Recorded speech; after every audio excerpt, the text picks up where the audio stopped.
contributions from their draft picks. But New England hasn't drafted a Pro Bowler since 2013, tied for the longest active drought in the NFL. Mike Reese now with more on how we got here. The Patriots are Super Bowl championships. How did it happen so fast? In the snap of the fingers, or in this case, the football. From 6-time Super Bowl winners to the AFC East cellar, with the Jets, a dynasty dissolving. 6-time world champion, and there ain't nothing you can do about it. Since then, Brady is a buck, Newton a pat, and Bill is picking up the pieces. Over the last 2 decades, everything we did was how to make things best for Tom Brady. The new beginning had the same old promise. 2-1 easily could have been 3-0. He gets hit, he's flipped up in the air, he doesn't get there, what a play! But then COVID hit Cam and sacked the entire team in the process. I would say we regressed over the next 2.5 weeks for a combination of reasons, and we're trying to make that ground back up now. Jarrett Stidham takes over for Cam Newton in this lopsided affair. You keep playing games like that, bro, and it's going to be a permanent change. I still am jeopardizing this team's success. As for the talent on the roster, Belichick says they're paying a price for past moves. Hey, look, we paid Cam Newton $1 million. It's obvious we didn't have any money. We sold out and won 3 Super Bowls. This year we had less to work with. It's not an excuse, it's just a fact. The fall has been sudden. A once dominating dynasty on the cusp of disappearing.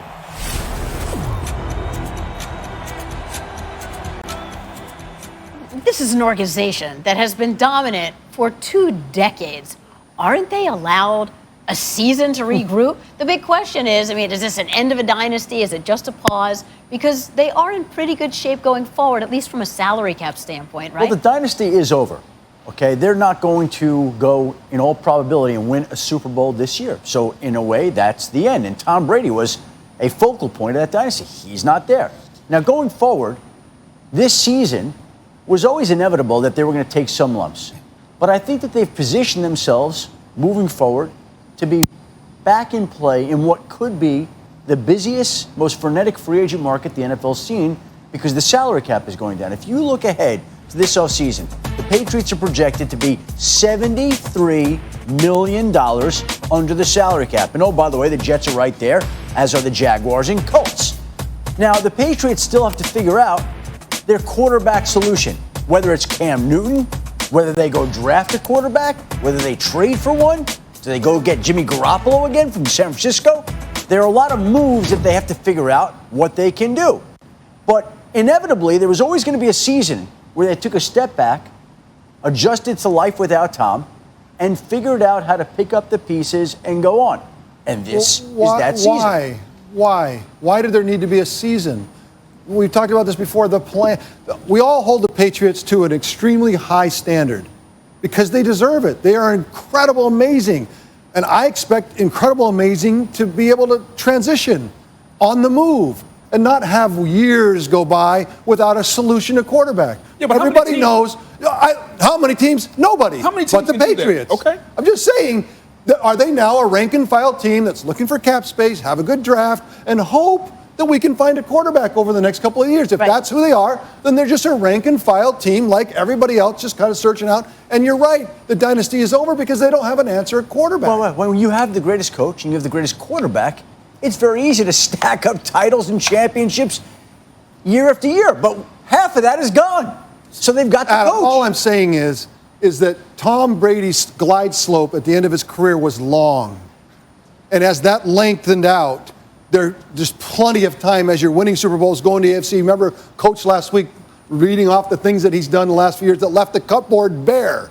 Well, the cupboard should not be bare. Like, you had plenty of time to figure that out. And look, most teams, and to your point, would just do this. That's part of the reason. The Patriots. That's part of the reason Tom left. He saw this coming.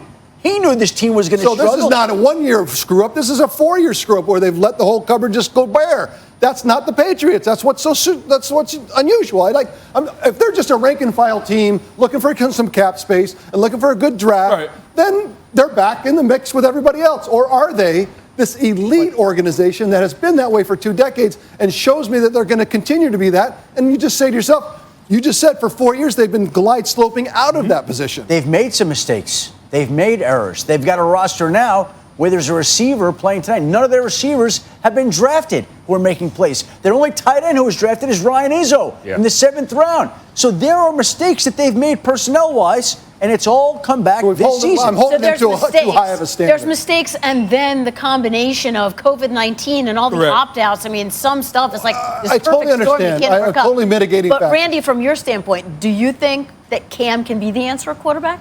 I do think that Cam could be the future, but when you look into the first half of this season, between the quarterback play, between Hoyer, Stidham, and Cam Newton, knowing that Cam has missed some time, 13 turnovers in 8 weeks, Susie. So I'm kind of concerned being in that camp. I think for me, looking at the quarterback position, situational football is something you always hear coming out of New England. And that's a big concern for me, is how the quarterback is going to play the second half of this season, knowing that the situational football at that position has hurt that team. So tonight, going into a game like this with Cam Newton, the last time we seen Cam Newton was the fumble against the Buffalo Bills. I expect the situational football part of the game to be a little bit better tonight for them to take control of this game and win this game on the road. But Susie, to answer your question, in my own personal opinion of what Cam Newton has shown the first half of this season, no, he's not in the future of the New England Patriots. I completely agree with you. I think right now Bill Belichick is being very honest with himself.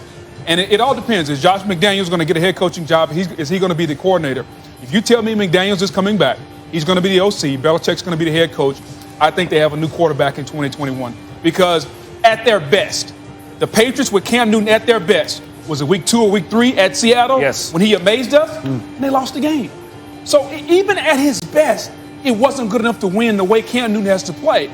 He's never going to be an overly accurate passer. So you're always going to have to design routes, get bigger receivers with a bigger catch radius to help him out. The Patriot way is spreading the ball out of his hands, quick, precise, allowing guys like Julian Edelman to make a play. Cam is never going to be that.